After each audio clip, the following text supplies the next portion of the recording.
I will be answering the question written in the description box. It reads as follows. Two small metallic spheres, each of mass m is equal to 0.2 gram, are suspended as pendulums by light strings of length L as shown in the video. So this is the diagram. The spheres are given the same electric charge of 7.2 nanocoulombs. So I'm just going to write here. Q is equal to 7.2 nanocoulombs. The mass for both spheres is equal to 0.2 times 10 minus 3 kg. And we're told that the spheres come to equilibrium when each string is at an angle of theta is equal to 5 degrees with the vertical. So this is theta. So when this is equal to 5 degrees, then the spheres come into equilibrium. How long are these strings? So I'm looking for the size of L. Okay. The key phrase in this question is equilibrium. I say that because it's going to help us a lot. So the first thing that we want to do, we want to draw the forces acting on the spheres, okay? We know that the forces acting on the spheres will come into equilibrium when the theta there is equal to 5 degrees. So now we want to know what forces are on each sphere, okay? So I'm going to draw my left sphere. Suppose this is my left sphere, okay, and we have here the tension force, the rope, okay, this is the rope. Now remember that the rope results in the tension force, okay, so this will be my tension force, which is equal to the rope, okay, and then down here we have our gravitational force, the weight. So F is equal to mg, force of gravity. What else? Because I'm talking about this sphere, we also have the repulsion force acting on this sphere as a result of this sphere. Remember, they both have the same charge, so they are repelling each other. So we have the repulsion force. Okay, just gonna write R. This R here is for repulsion, not for resultant. Okay. Oh, and it's a positive, so I'm just gonna write a positive there.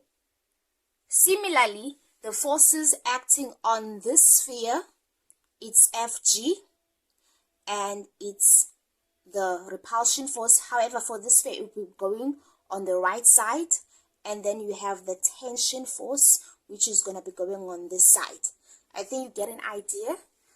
I don't see the need to draw this because it's exactly the same thing. You're just going to have the repulsion force acting on this side, and for the tension, it's going to be pointing towards your left.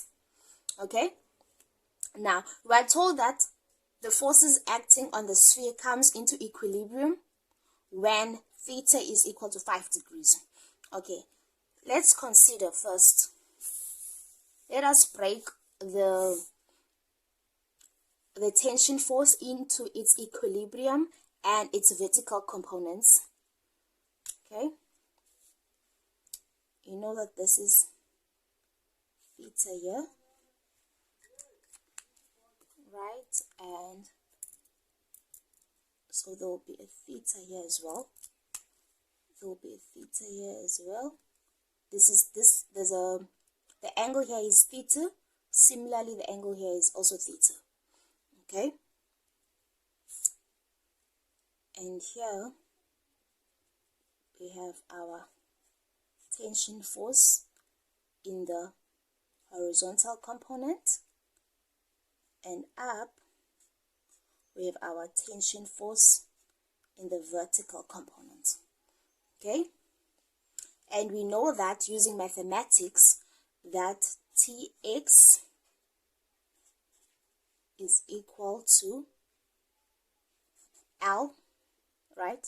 The length times sine theta.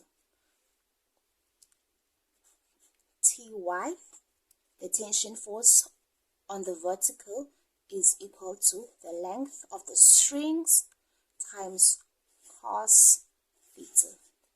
Okay? What else do we know? We should note though that Tx is the same as Lx. So this Tx is equal to the length from here to here.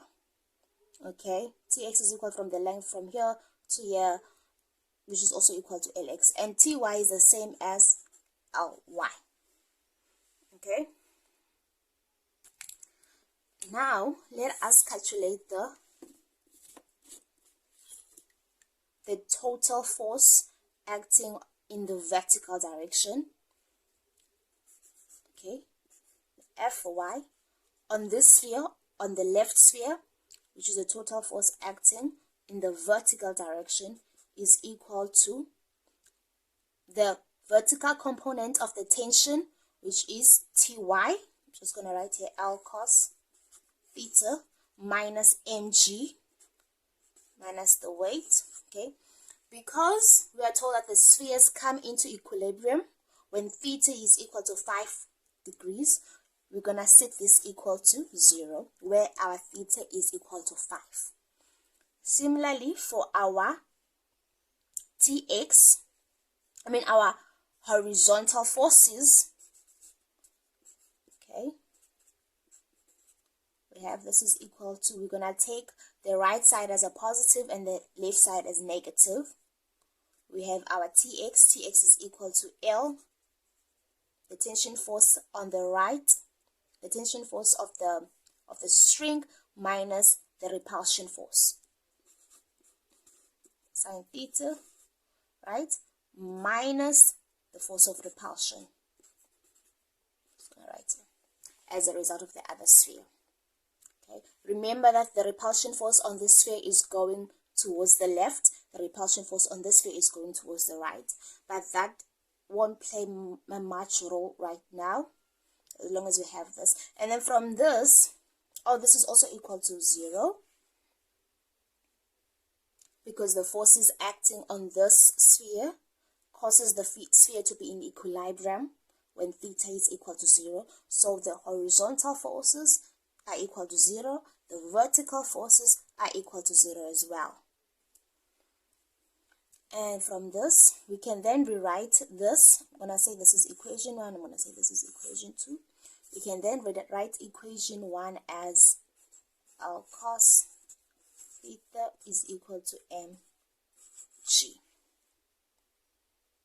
Okay, and our L is equal to mg divided by cos theta. Then I can say this is equation 3.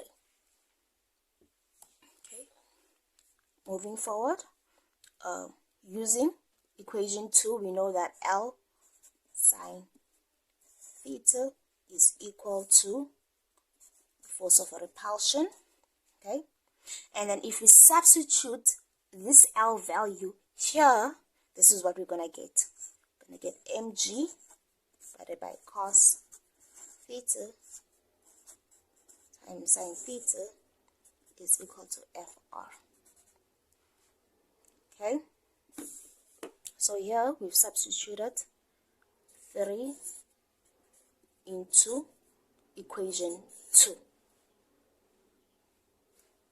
This can be written as mg tan theta is equal to the force of repulsion. Okay. And now what do we know about the force of repulsion? Fr is equal to Coulombs constant times 2 square. I say 2 square because both the spheres have the same charge, right? They're both positive.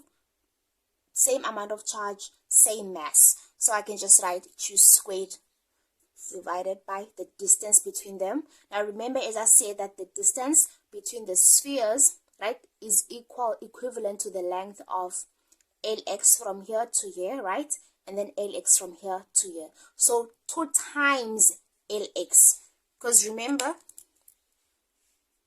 this Lx here is just the distance of the sphere from here to here. It's gonna stop here.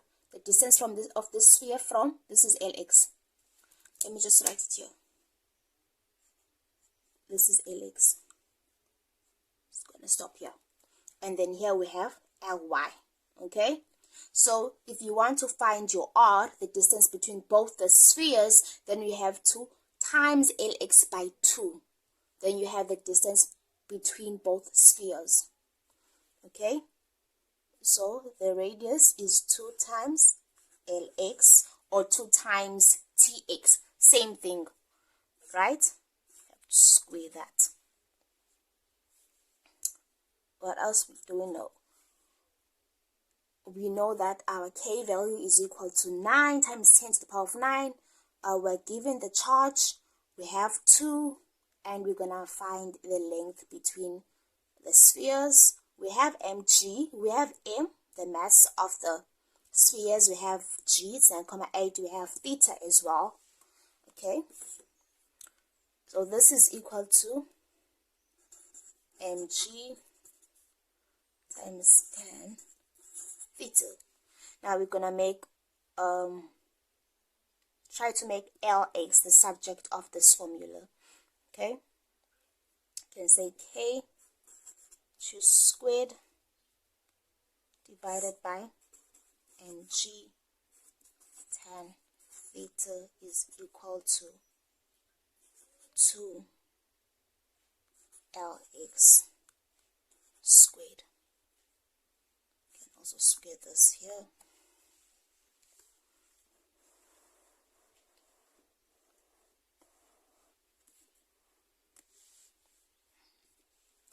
And from here, I'm just going to write this side.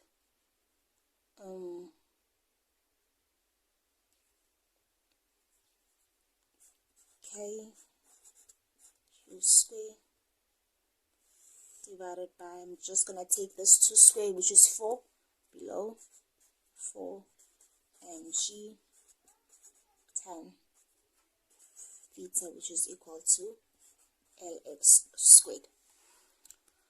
Okay, we can now substitute the values, which is 9 times 10 power of 9.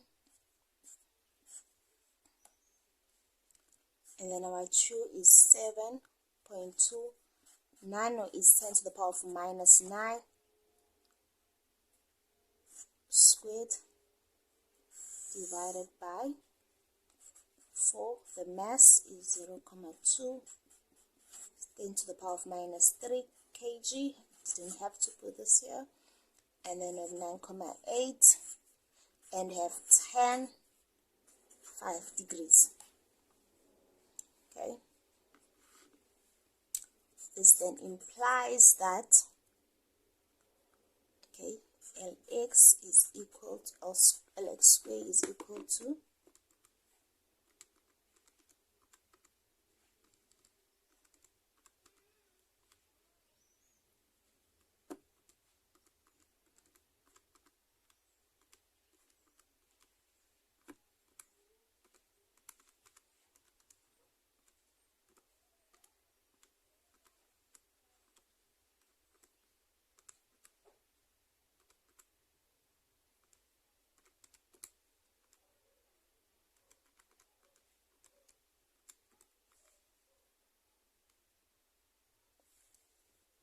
so this is equal to 6,8 times 10 to the power of minus 4.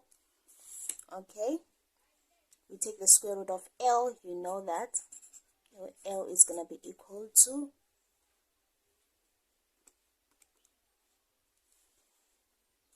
2,61 times 10 to the power of minus 2 meters.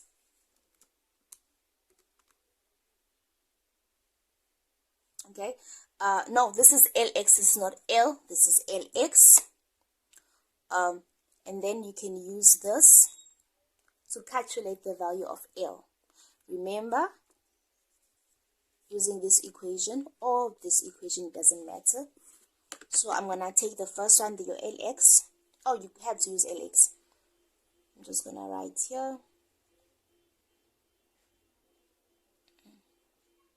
LX is equal to L sine theta. Therefore, L is equal to LX divided by sine theta. This is equal to 2,61 times 10 to the power of minus 2 divided by sine 5 degrees. Therefore, it's equal to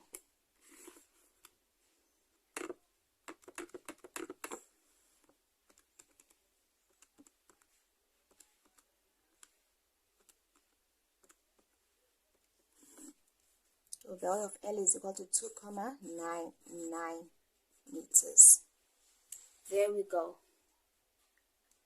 We have our L value. That's the length of the string.